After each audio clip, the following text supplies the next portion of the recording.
All right, y'all.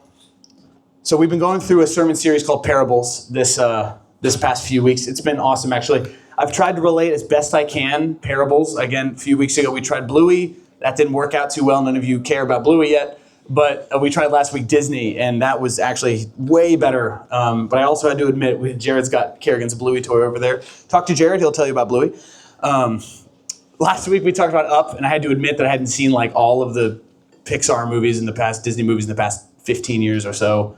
And so we watched that. And I will tell you, if you want to know what a parable is, watching those movies is a really, really good version of modern day parables. Taking truth, as we understand it here, parables are truth that come alongside this fictional story. So a fictional story that comes alongside truth, I should say. Learning how the truth fits into our life from even a story that may have been from long ago or that's fictional or animated in a world that we don't fully understand. Jesus uses these in Scripture for our benefit, for the benefit of the people that he's speaking to. Although some of the terms you're going to hear today and that you hear throughout the series might be kind of archaic in their nature in terms of how he's relating to a culture 2,000 years ago, but the truth remains the same. Okay, so that's what I want us to be able to focus on. We call those timeless truths, that they remain true no matter what circumstance or era or time that you live in. Okay, and so today we'll be going into some of those. And I just love this. Always keep this in mind. Some stories we read and some stories read us. Parables are designed to read you, not just you reading them. Okay? So just a question to consider as we go. What's a strong story or parable? But a story, like a trope, like Lord of the Rings or Star Wars or, those are mine, right? But like what's that, or a Disney movie or something like that, or a story like a children's story, something that stuck with you. When you think of a strong story, something that's moved you, what's one that you've connected with? And this is one we're going to bring up in our discussion groups today too, just to consider, but start thinking about it now as you hear today's parable. We actually have two parables in one today as well, two smaller ones put together. But I just want us to be thinking about, I think this is a really beneficial question for us to be thinking about as stories relate with us, what is poking at our hearts, okay? So this is the passage today. It's coming from Luke 14, we're going to go 1 through 23, but we're going to start with 1 through 12. So here's our reading from today. The context is Jesus, actually it tells us the context here at the beginning.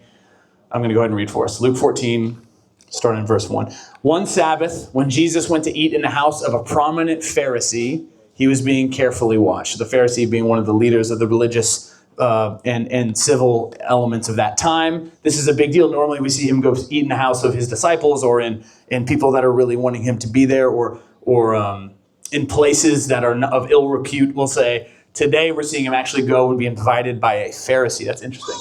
But why? One of the reasons is he's being carefully watched. They want to kind of find fault with him. So that's a bit of our context. Let's keep reading. There in front of him was a man suffering from abnormal swelling of his body. Interesting.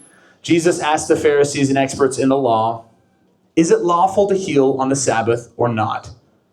But they remained silent. So taking hold of the man, he healed him and sent him on his way. Pause. One thing that we need to understand is that this is the Sabbath day. We're saying one Sabbath, right? This is when nothing can be done. You couldn't even, do any kind of work, setting out anything to walk on or opening certain doors in a certain way. There's all kinds of things they considered work. And in that culture, and in a lot of cultures even today in the Jewish world, work it's so legalistic. It's like you can't do this, but you can do this. So they're sitting there eating on the Sabbath. And Jesus looks at this guy who is suffering. It literally says a man suffering from abnormal swelling. He's got this condition. We don't know what the condition actually was for him, but he's clearly suffering. And they were content to have him suffer because to help him would be work, right? We see that in the church. We see that in our homes. We build our little regulations around ourselves. And Jesus is challenging theirs, which is a lawful thing, which is a punishable crime to work on the Sabbath. And of course, they invite him to their house on the Sabbath, right? And this is something that they know. Maybe they put this guy there on purpose. Maybe it's a trap. Who knows? But all we know is he's there and they're putting him there and Jesus is now using it. Is it lawful to heal on the Sabbath or not? But they remained silent. They didn't answer.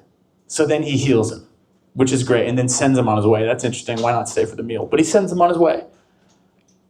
Verse 5, then he asked them, so he sent him on their way, on his way, and then he asked the Pharisees, if one of you has a child or an ox that falls into a well on the Sabbath day, will you not immediately pull it out? And they had nothing to say. When he noticed how the guests picked the places of honor at the table, he told them this parable. So this is our first parable. When someone invites you to a wedding feast, do not take the place of honor, for a person more distinguished than you may have been invited. If so, the host who has invited both of you will come and say to you, give this person your seat. Then humiliated, you will have to take the least important place. But when you are invited, take the lowest place, so that when your host comes, he will say to you, friend, move up to a better place. Then you will both be honored in the presence of all other guests. And this is big, verse 11. For all those who exalt themselves will be humbled, and those who humble themselves will be exalted. Man, Jesus just knows how to put those words together in that sense, right? So we summed up this little parable of a wedding feast together into this statement. Those who exalt themselves will be humbled. And he's talking to who? The proud in this moment. He's in the home of the proud at the moment. He's talking to those that potentially have placed this suffering person in front of Jesus, that are looking, again, monitoring him, not because of the generosity of their heart. They've invited him to watch him on the Sabbath and catch him in fault of working on the Sabbath, which he purposefully does immediately by healing this guy. And then he tells them this parable, this truth, that though their hearts are hardened, this must be piercing to their hearts. For those who exalt themselves will be humbled, and those who humble themselves will be exalted.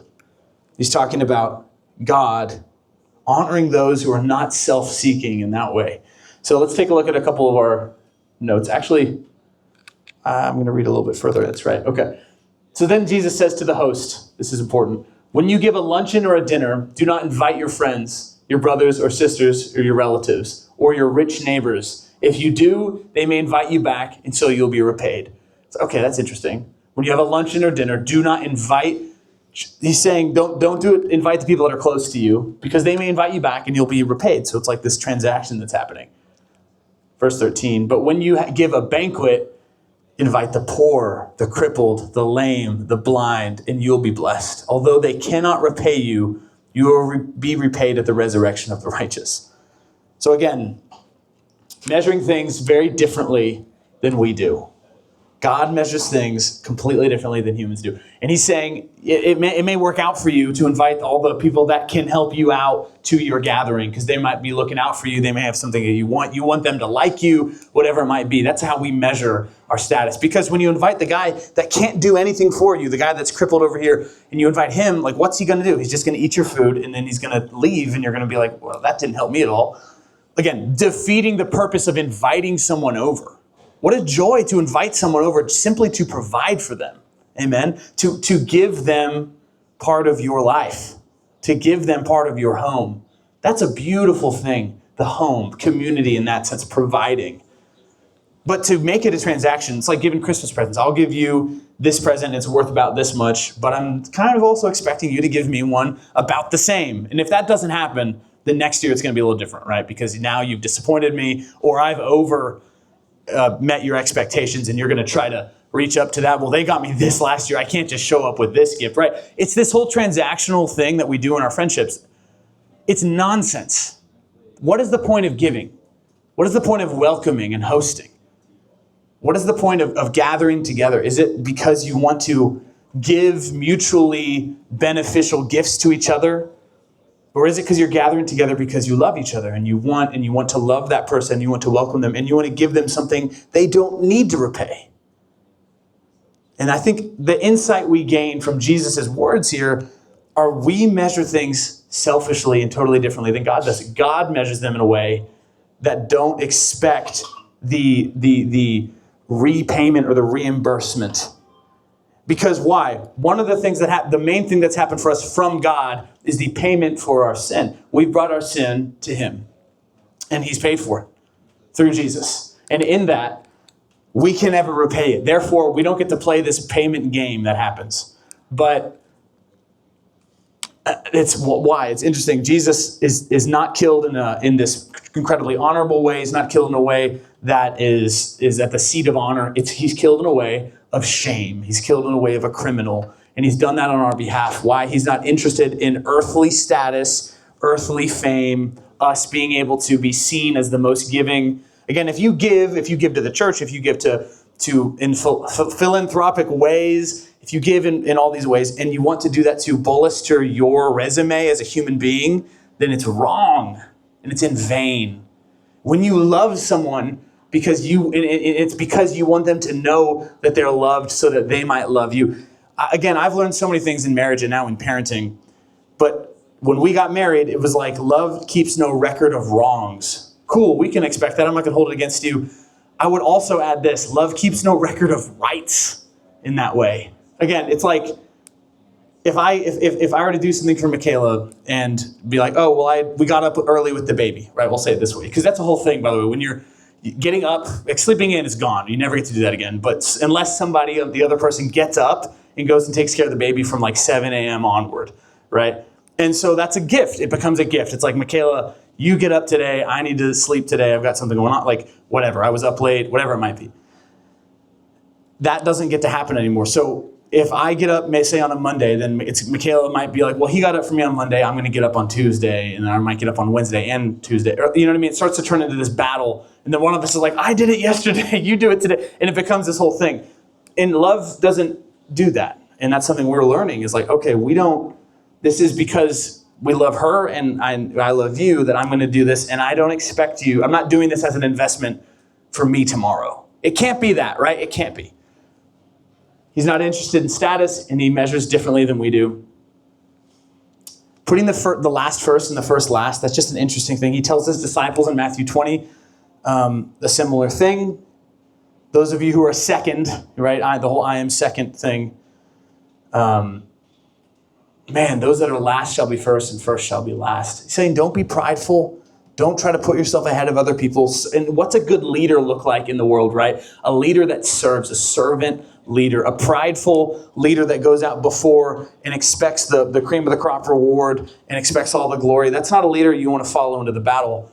You want to follow someone who is looking out for you and the least of you in your group, right? You want somebody who is taking all of that into consideration. Well, that's a servant leader. And how do you become a servant leader? That is by putting the last first and the first last. Seeing yourself as not more important. So then we also, when we invite people into our homes and we come in here into this community, seeing us or our group as more important, we can't do it. We don't get to do it. Christ doesn't promote that in us. And we know that's true. We're going to get into more of that later. Jesus tells us to give without expecting repayment. And of course, it's because of the cross. So the first part of this, I would say, and write this down, love without expectation. We must learn how to do that. If we want to be good at being married, good at being parents, good at being friends, good at being children of parents or siblings, this applies to all of that. Good at work even.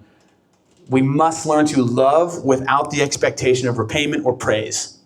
We must learn how to love without the expectation of payment or praise. If you get payment and praise and you're looking for it, then you are repaid for that. You're not sacrificing self at all. You are looking out for self, right? There's a big difference there. And guess what? We're wired to please the self and to serve the self. But Jesus allows and shows us how to serve others in that way. All right, let's keep reading. We're going to finish off our reading today with the second parable. Luke 14, picking up verse 15. So he's at the table, right? He's at the table with all of the Pharisees. He's just told them this. He's kind of probably confronted them a little bit. And then when one of those at the table with him heard this, he said to Jesus, blessed is the one, maybe he's trying to peacemake a little bit. Blessed is the one who will eat at the feast in the kingdom of God, right? So Jesus is talking about bringing in the lepers and the poor and the lame and seating last instead of first. And when you've put yourself too far ahead in someone's life at their wedding feast, they might demote you in front of everyone and you'll be humiliated. So put yourself last and they might promote you, and that might be a wonderful social thing for you or whatever it might be. And then some guy, just like last week, by the way, right? Somebody yelled out. I can't remember exactly what he said, but it's always someone yelling out and then Jesus responding. Someone yelled out at the table this time, well, yeah, blessed is the one who eats with God. It's like, okay, great. It's just an interesting thing. It feels like a peacemaking statement. The guy, it's like, hey guys, can we just get along? Okay, fine. Jesus uses this. Jesus replies, so this is a parable here, starting parable now. A certain man was preparing a great banquet and invited many guests. At the time of the banquet, he sent his servants to tell those who had been invited, come, for everything is now ready. So a big, wonderful banquet, and he's inviting. But they all alike began to make excuses. Oh man, we're all going to feel called out here, all of us, right? The first said, I have just bought a field and I must go see it. Please excuse me. Another said, I have just bought 5 yoke of oxen and I'm on my way to try them out. Please excuse me. And even the last one, still another said, I just got married, so I can't come. It's just interesting. He's like, excuse me. Yes, of course. And this guy's like, I'm out of here. I got married. I'm looking for John. I guess they're out of here. They got married. Okay. I'm just kidding. We love them.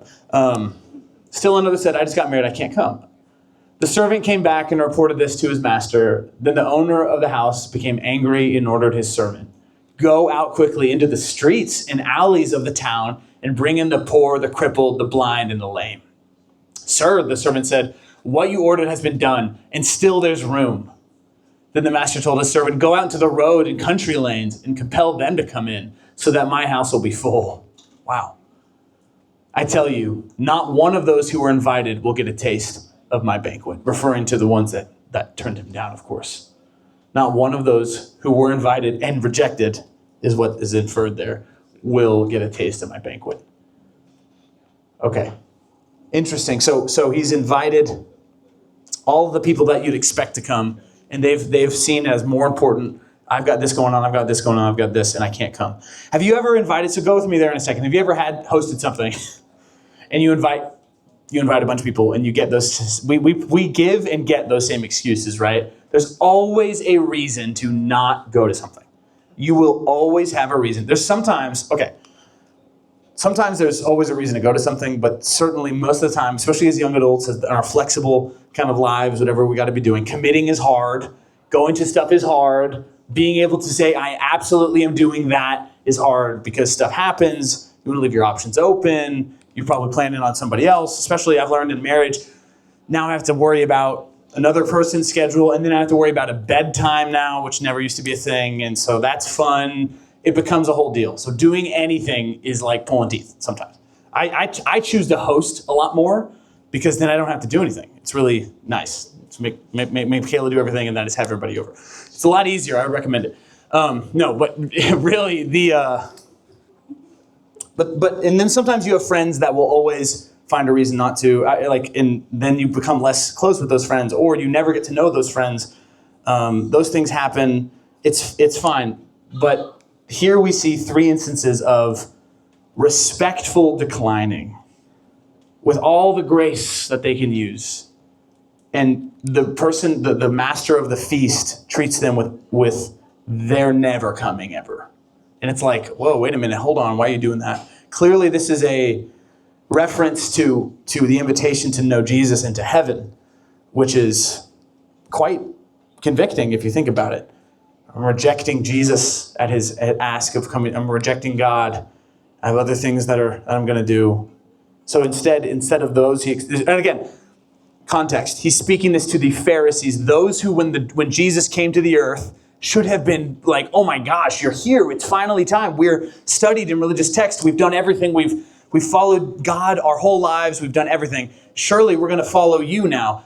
He came to them expecting them to receive him as the religious leaders of the day. And they said, ugh, and they killed him, right? And they hated him. And yet it's the people, the fishermen that he pulls off a boat that are his disciples. Yet it's those that he heals that have leprosy that are his disciples. It's the tax collectors, the most hated in society, that become his disciples. Clearly, the line is drawn to that dynamic, which still is present with us. If you've grown up in the church, if you haven't, cool. But if you've grown up in the church, sometimes you become numb to the words of the Bible. You start become numb to the truth of the gospel because you've heard it all your life. And then when Jesus comes a knocking to call you into deeper relationship, you kind of give a similar, I've done it. Of course, I'm a Christian. It's fine. I don't need to go any deeper because I'm a Christian. And no, I promise I'm a Christian.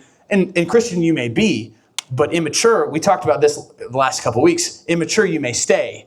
And God calls you into relationship with him deeper and deeper and deeper. And so when he's like, oh, you're my friend, of course you're going to come.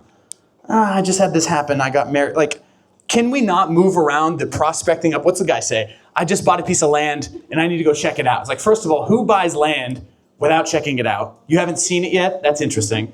Can't you do that like on Tuesday? Like, it's a feast that I've prepared and it's ready. Come get it.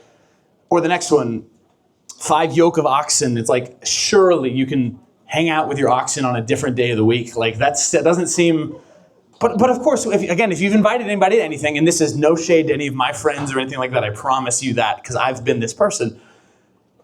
Sometimes it is, I need to check on my thing today. This thing that doesn't, I need to watch, the game's on today. I want to watch that, and so go away. Like, whatever it might be. And of course, you can say no to stuff. I'm not saying you shouldn't say no to stuff. But notice the spirit behind the no's that we see in Scripture. And then the last one, I'm getting married, or I just got married, so I can't come. It's like, that's an interesting one. It's like, we don't get any more context, but shouldn't you want to come celebrate then? Like, I don't know. Okay, so some notes for us here.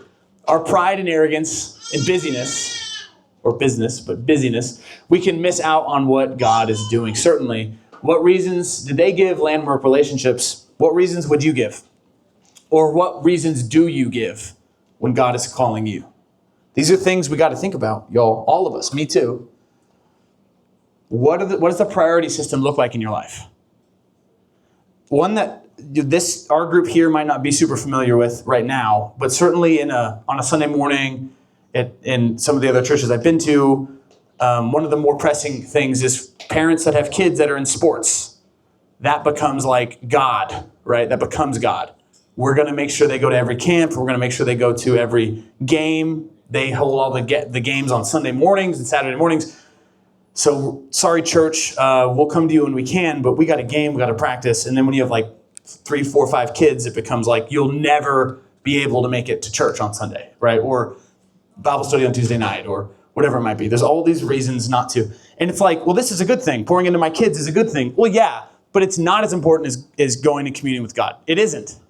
It isn't. And that's kind of a tough truth for our society to hear, because these are 2 good things, God, family. God needs to be here. Family needs to be here. Okay, and loving your family should be something that you learn from God in the way he loves you. But loving your family is not more important than loving God. It just isn't. And you love your family better by loving God more in that sense.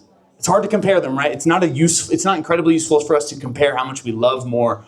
So I'm going to think about it in priorities. You need to be spending time and charging and recharging with God in order to love your family, your spouse, your kids, your parents, whoever, well. And you will see the results and the fruit of that. But and it's not that going to church, right, is like you loving God, because you can do other stuff, but like, what do your priorities look like? What are your excuses? What are my excuses? What do we do? And guess what? I mean, this is the hard truth of it today. Sometimes that's reflected it's easy for us to recognize how we do that to our friends or our family when they invite us to stuff, or they try to get close with us and we push them out, or whatever it might be, than we do at the church. But think about these things today. What reasons did I give? What reasons do we give? This is one way that I saw John Piper talk about it. We become dull to God. We become dull to his asks. We become dull to our families in similar ways sometimes. People ask us things to do and we don't. We become dull, and I want us to think about that. What are you dull to? It's really hard to perceive that. Sometimes it takes friends and loved ones to point those things out. But ask God, what have I been dull to? Have I been so caught up in the culture of Christianity that I'm missing in the calling of Christianity? That's one of the great things that happens to us. Really good. You can be doing great things in a great place, in a great church or family, and become dull to the kind of the sharpened edges of mission or outreach or your own habits, things like that. What do we become dull to? And like last week, we talked about we want to hunger. What does it mean to hunger for God? Well, where is our appetite for God, for holiness, for righteous living? It should be powerful to us to want to live righteously, and not self-righteously, but righteously, to do good, to love well, to love without expectation, right? When you think about that, hey, I want to do that. Yeah, there should be a hunger in you that wants to do that. The world does not do that. The world wants tick for tack, eye for eye. It should be, and you learn for it to be exciting when you forgive people that don't deserve to be forgiven. That becomes exciting when you develop an appetite for holiness and for righteous living and for God. Sometimes you can hear, I shouldn't forgive that. Yeah, because the world teaches us to hate that person forever and to have no redemption for them. But if we live that way, what kind of society are we going to build? What kind of families are we going to build? What kind of standard are you setting for your own fallenness? God sets the example through Jesus that we are forgiven regardless of how deep our sin goes. We're singing about it today. He's further in his grace. That should give us an appetite for holy living, for righteousness, for forgiveness. And that curbs our dullness to those things. Don't become so saturated in the culture, maybe, of the church as you can be in the Word. The Word, knowing Jesus, that will make sense of all the cultural elements of what the church should look like, whatever, what your mission should look like, what your call, what your family. But it has to start with knowing Jesus and going to him, spending time with him, reading the Word. It has to. Okay, John Piper said it this way: what is the greatest threat to your soul? Whatever keeps you from God. Whatever keeps you from God. And that can be good stuff. Good stuff can get in the way sometimes. What is it? Okay, so a couple of thoughts, and then we're gonna head to the end here. Thoughts to consider. God will not be set aside as secondary in our lives. This is Galatians 6, 7 through 8. This is Paul writing to a church that he's meaning business with, right? And the book of Galatians has a little bit of an edge to it. Galatians 6, 7 through 8. Do not be deceived, Paul says. God is not mocked. For whatever one sows, that will he also reap. For the one who sows to his own flesh will from the flesh reap corruption. But the one who sows to the Spirit will from the Spirit reap eternal life. God will not be mocked. He has the final word, the final say. And so if you sow in this life for the flesh, if you invest everything in the now, like we said last week, the hedonism, the live, the drink, eat, sex, all that we can now while you're alive, man. You only live once, carpe diem. If you live that, then sow that you will reap. And you will live by the flesh and die by the flesh in that sense. And it's hideous, right? Does it last? Have you ever had that kind of stuff last in your life? Or have you gotten to a point where you're like, there's got to be something more going on? He's saying, but those who sow to the Spirit will reap eternal life. When you spend time with Jesus, it is not in vain. It's so easy, if you have all your blocks here, to pull the block of spending time with God and throw it out so you can throw in the thing that you want to do that week or in this season of life. And then all of a sudden years can go by and you don't ever, and again, I speak from experience. Just because you can be a pastor even, it doesn't mean that you can be doing those things in your life. You have to make it a daily, weekly, monthly, it's a day-to-day decision, a discipline. Lord, I'm going to take time out of what I want to go do to pleasure myself and to have the time that even is good. I want to go, it's the things that are sneaky good. I think John Piper also calls it apple pie. He's like, that's a good thing, right? But we have so much of it that we fill the time where we should have with God with other good things, Well, it's not bad. Just because it's not bad does not mean you should be doing it, right? Just because it's culturally good, just because it's delicious, doesn't mean it should consume your life. And I say that to all good habits can become bad ones if it's too much. Moderation's got to be there. Okay, so God will not be secondary. You may treat him as such, but you will reap the rewards of that. You put him as primary, you will reap the rewards of that in your spiritual life. Maybe you've done that. Maybe you've seen that. I encourage you, think on that. When we thought about what stories move us, we are the Pharisees sitting there getting moved. I hope that some of them got moved by this. God will not be mocked. What excuses do I make to avoid prioritizing God? I think, again, this is what John, I listened to I didn't actually listen to a Piper. I just read one this week in my preparation with a couple other sermons, but this is what he says about excuses. Sin takes the gifts and responsibilities God has given to us and makes them excuses for avoiding God. He can even take the gifts that we're given and the responsibilities in which we need to make sure we're doing. And he can make them excuses for avoiding God. I felt that. So on Sunday mornings down at Hillsdale, I felt that when you have a baby, the baby doesn't stay quiet during the sermon. So somebody's got to get up and take said baby back to the room where they can be loud. And oftentimes I'm like, oh, I'll be a good husband and I'll take baby, the sack of potatoes over my shoulder and we'll go over. And suddenly it's like, that's fine, hooray. And like 2 months later, I've done that like every Sunday for 2 months and I haven't heard a sermon in 2 months. I'm like, ooh, that's not good. Maybe we can take shifts. Maybe that, we can figure something out. But it was a good thing, being helpful, right? A responsibility, God-given gift in a baby. But suddenly I've removed the block of spiritual nourishment that I need to be receiving. Especially when you preach, you have to really supplement yourself. And I'm like, whoa, hang on. That's an excuse I've made. What are excuses that you might make? It can be a bad thing. It can be an obviously bad thing, right? That's clear. But it can be a good thing, maybe getting in the way. Maybe think about how we organize ourselves. Don't get lost in the excuses or busyness. Sin takes the gifts. Oh, I read that one. Well, there it is, if you want to see it. Sin takes, I'll read it one more time. Sin takes the gifts and responsibilities God has given to us and makes them excuses for avoiding God. Okay, my last little analogy here. Whose lunchroom looked like this? This is really grainy. I had to expand them. Whose lunchroom looked like this? Okay, those kind of tables, you know what I'm saying?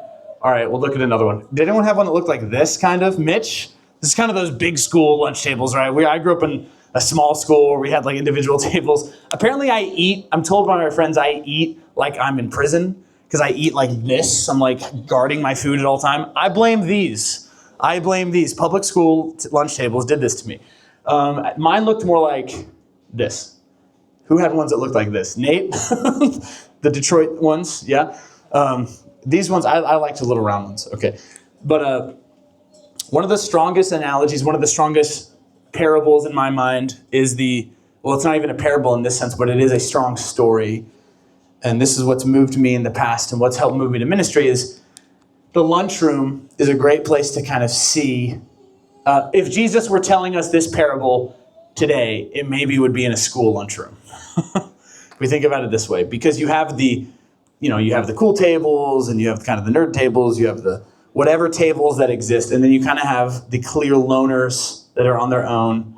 And my heart always broke, not while I was in school. This is one of my great regrets, is while I was in school, I was too nervous and insecure to ever approach the kid sitting alone. And usually you're like, oh, he should be sitting alone. That kid's kind of strange. And that was the justification. Oh, well, if I sit with my friends, that's a good thing. Again, you can see how the dynamic I've been talking about plays out very much in the lunchroom. And it began to break my heart, 5 years after high school or so, when I would see those kids that sat alone, their lives, not all of them, but some of them, their lives either took really bad turns or something bad happened to them and they were gone. And that happened a handful of times, whether that was suicide, whether that was accidents, whether that was drugs, going out of my school. And it happened to all the tables to some degree, but the propensity of it happening to the kid that didn't have anybody was heartbreaking. And I remember breaking down when I was in college because something happened to one of my buddies one of the guys I knew in high school, that was one of those kids. And I just remember thinking, I'd actually tried to talk to him about Jesus before. There was all kinds of stuff like that. So I just want you to think about, as we comfort ourselves in our pride and in our kind of comfort of things, and even in our lives, who are those people in your life? When you think about Jesus healing this man who is sick, when you think about God going, and in this parable going, inviting the least of these in the country roads or those in the alleys, I think of those being the kids sitting alone at the lunch table in high school. We can all relate with that. I want to tell you one quick story and then I'm done, of an experience of mine. So I'm just going to read it the way I wrote it. There was a kid, so this is back in 4th grade. I have a very clear memory back in 4th grade. I'm looking at Jamie because I think we went to, I don't know if you were there in 4th grade, but we went to school together. I won't mention the kid's name. Not that any of you would know him. I don't think Jamie would. But anyways, there was a kid in 4th grade. He was definitely known as one of the loner kids at our school when I was growing up. He had a hard time making friends. and said quite off-putting things sometimes, so there was a reason. And most kids had trouble being his friend, so they tried and they couldn't sometimes. Being the insecure 9-year-old that I was, that was totally caught up in my own fear and anxiety at school, I didn't really ever talk to him, despite him dropping a sick Zelda Twilight Princess reference in school one time, and everyone laughed at him for saying Twilight Princess, which is one of the best games of all time. And I liked it at the time, and I was like, ha ha ha ha, because I was so insecure, right? Have you been there? But we were like, what's your favorite thing? And he's like, I love Twilight Princess. And everyone was like, haha, princess. What? Like, it was dumb, right? It was 2000 and whatever, and it was dumb that we all laughed. And I felt bad. Those are moments I look back on, and they hurt, right? Because I was part of the mockers. One day his mom, so this is the story. One day his mom came in. I'm assuming this was a tactic. I'm trying to see this from a parent perspective. One day his mom came in for his birthday. Because on your birthdays, maybe your parent or somebody came in and gave out, did you guys ever do that? They gave out like treats for your cupcakes or something like that. His mom came in for his birthday in the school celebration. They handed out invitations to his birthday party to every kid in the class, whether he was friends with them or not, whether he knew them or not. It was a big class. And they gave out these invitations to everybody, regardless of who they were. And I'm unsure about how this went with every other kid, but for me, the decision was clear. Go and be lumped in with this kid socially and be looked at as weird. Don't go, and you won't even think about it, and you'll maintain your weak, fleeting facade of invisibility, and well, at least not obviously weird. Those are the options I saw in my mind as a 9-year-old. And I didn't go. Although, again, I'm saying all this with some vulnerability here because I'm not proud of these things in my life. The decision not to go to his party really bothered me for a really, really long time. Even to where when I read our passage preparing this week, it bothered me. I'm not sure any of the kids in our class went. I really don't know if any did. I didn't check in, but I hope some did. But I can only speak for myself, I was counted among the scoffers on that one. What kind of, and so that again, then looking back on more of those kind of instances, how that kid progressed, how I progressed, how others progressed, I was really insecure in school. I've been able to overcome a lot of that. And it's now I look back and you want to just retroactively have done something different, right? What kind of difference would it have made for that guy to have a friend that cared about him, for somebody to care? His mom said, I don't care who comes over as long as you have some friends come over for your birthday. Like, it's heartbreaking, right? It is for me. What kind of people do we want to be? What kind of person do you want to be? The kind that will always find a way out of going? Or the kind of person that always finds a reason to go? That lets the kid sit alone at the lunch table and continue to be alone? Or seeking the place of honor so much that we sacrifice others to get there? Oh, no. God in this parable punished the proud and rewarded the meek. In the midst of a Pharisee's home, at the seat of honor, Jesus told the parable about inviting the sick and poor and lame, not because they can reward you, because that's what God does for you. He teaches us how. So we have to make a decision. What gets weight and priority in our lives? Who gets weight and priority in our lives even? What doesn't? Who needs your love and attention, and who needs your invite? Who needs your smile and hello? I imagine part of that story is what has helped form me into wanting to be a part of Harbor. And us to start this was that we don't ask who you are when you walk in the door. We hope to get to know who you are through, conversations and everything. It's hard, right? But every part of us should be seeking to love people, to invite people, to know people. And I'd say probably if I hung out with that kid and we played Zelda together, I would have been like that. I would have broken through that hideous part of my heart, which is just a shield. So I say all that just to provoke in you a response of, I'm going to look inward. I'm going to think back on, certainly all of us have memories like that, where we didn't speak up, where we didn't do the right thing, where we let something like that happen to somebody. Maybe we're the main person perpetuating that. And guess what? There's forgiveness for that. We get to learn from that. Let today be an opportunity for you to say, I'm going to be somebody that doesn't do that. I'm going to be somebody who reaches out in love, who seeks the lost. Because if the people that I'm trying to please won't accept me, maybe those are the people I should stop inviting to my feast, maybe I should go into the roads and invite the others that would love to.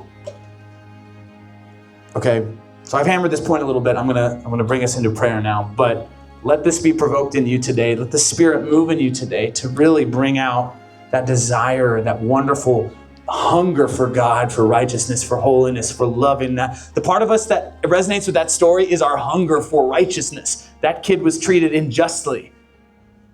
It wasn't his fault. We should recognize that, and we should love and go forward loving that way.